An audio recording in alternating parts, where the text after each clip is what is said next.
Poem addressed to the elephant in the room. With a Confederate flag tattoo and a handful of flunkies. Oh, this poem is addressed to the person who did it. Poem addressed to the elephant in the room with a Confederate flag tattoo and a handful of flunkies to share his secrets with. Tell me, do you think yourself a poet? Or are you just a plagiarist? Are these words even your own, or do these words really belong to your stepfather? Did you steal them from him at night while he was fucking your sister? Did you ask him, who's the faggot now, as you did it? Or do these words really belong to your mother? Did she forget them at the kitchen table while running out to suck on the end of a syringe? It's her sucking that did this to you.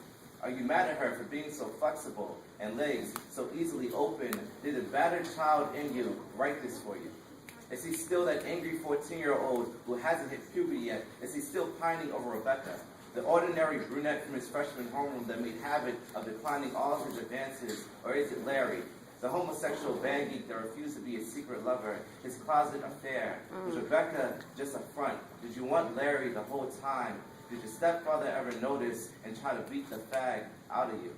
Do you love with your fists now because of it? Tell me, on average, how many burning crosses do you hang on your Christmas tree? How many swastikas do you send out as holiday cards through the mail? Does the heat ever get unbearable while walking under those linen white sheets? Do you know your God? I bet your God looks like Santa Claus.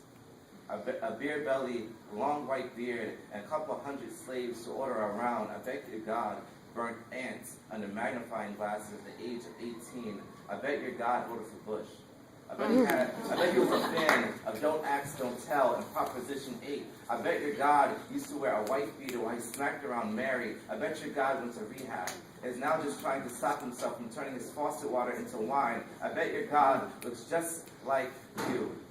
Tell me, do you feel powerful now for provoking my pen? Because you shouldn't. Our history books are filled with cowards. You must realize you're still just a number. You're not even innovative. The Klan used to hang nooses up outside their houses to express your distaste, while you leave notes underneath doors. I bet it was dark when you did it. I bet you paid someone to stand lookout. I bet you're still trembling on the walk home. I bet you have a small dick. Woo! Let's go, Tim! Your frustration, as far as your end of the world prediction is concerned, have you ever been to the big city?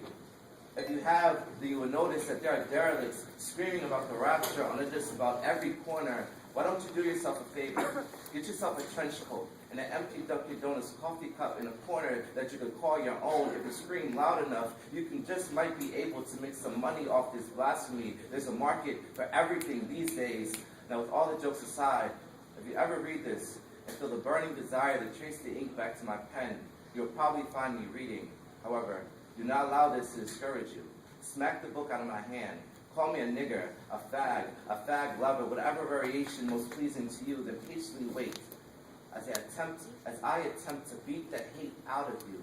Yet as history has already shown, I will not succeed. So I am done.